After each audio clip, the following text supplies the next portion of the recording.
태어나 2달이 되었을 때 아이는 저녁마다 울었다. 배 고파서도 아니고 어디가 아파서도 아니고 아무 이유도 없이 해질녘부터 밤까지 꼬박 3시간.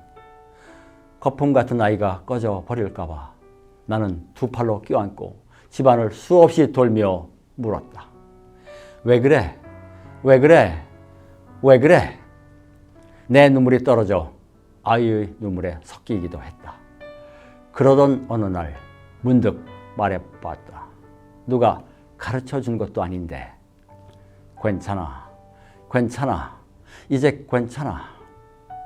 거짓말처럼 아이의 울음이 그치진 않았지만 누그러진 건 오히려 내 울음이었지만 다만 우연의 일치였겠지만 며칠 뒤부터 아이는 저녁 울음을 멈추었다.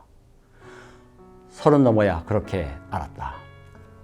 내 안에 당신이 흐느낄 때 어떻게 해야 하는지 울부짖는 아이 얼굴을 들여다보듯 짜릿한 거품 같은 눈물을 향해 괜찮아.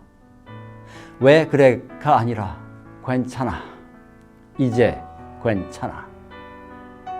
시인 한강의 시집 서랍에 저녁을 넣어두었다 라는 시를 함께 읽었습니다. 왜 그래? 일상생활에서 아주 쉽게 던지는 질문입니다. 왜라는 물음이 이유를 묻는 것이지만 왜 그래? 라고 묻는 것은 이유를 묻기보다는 대체로 못마땅하고 만족스럽지 못하다는 의사를 표현하는 것이겠죠.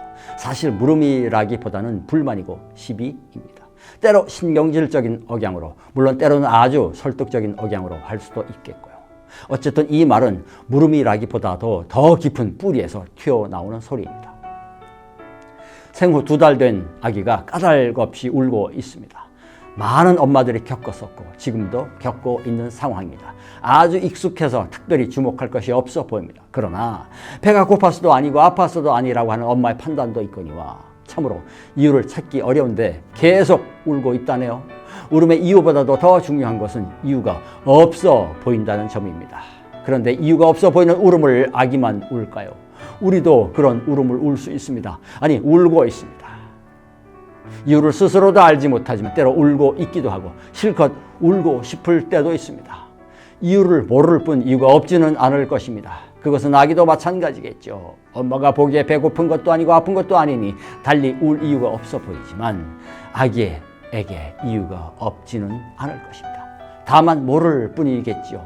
엄마만 모르는 것이 아니라 아기도 모를 수 있습니다. 엄마와 아기만 모르는 것이 아니라 우리도 모를 수 있겠고요.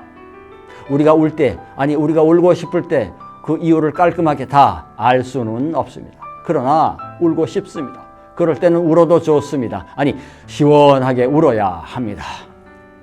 그런데 우리는 아무 때나 울어서는 안 된다는 것을 학습받은 이후 울음을 잊어버렸습니다. 이게 더 슬픈 일입니다. 울음이 즐거운 것은 아니지만 울음을 잃어버린 것은 더욱 슬픈 일입니다. 그렇게 슬퍼도 울지 않습니다. 아니 울지 못합니다. 이것이 바로 우리의 아픔일지도 모릅니다.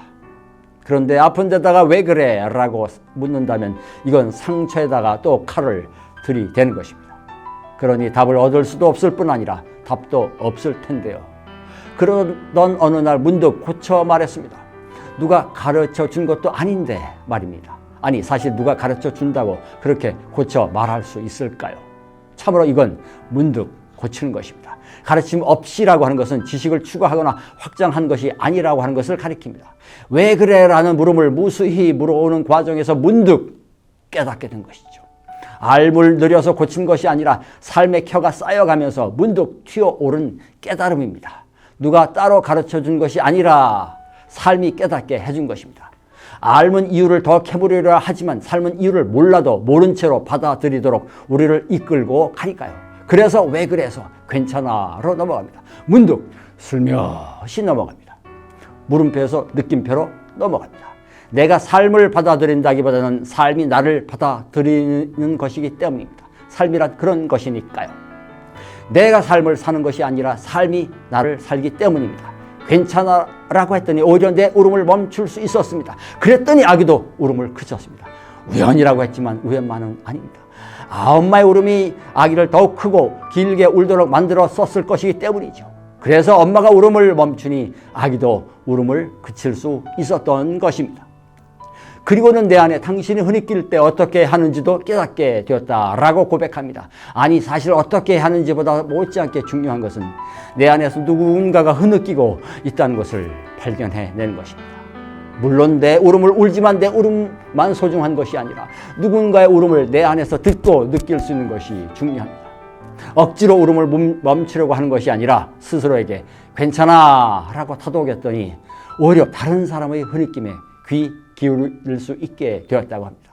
함께 울 수 있게 된 것이죠. 더불어 살 수 있게 된 것입니다.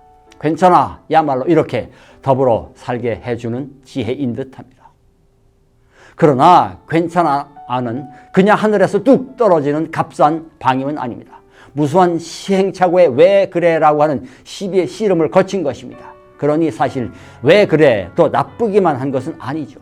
그저 바로 괜찮아로 도망간다면 사실 괜찮아지지 않을 것입니다. 이래서 왜 그래는 중요합니다. 다만 그것이 끝이 아니라고 하는 것입니다. 대답이 있을 수 없음을 발견하게 되는 지점에서 괜찮아라고 하는 말이 내게로 들어옵니다. 이것은 내가 내뱉는 말이 아니라 나에게로 들어온 말입니다. 그래야 참으로 괜찮을 것이기 때문입니다.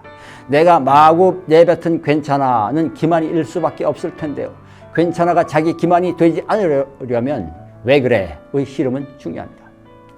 그리고서는 왜 그래서 괜찮아로 넘어가는 것입니다. 문득. 감사합니다.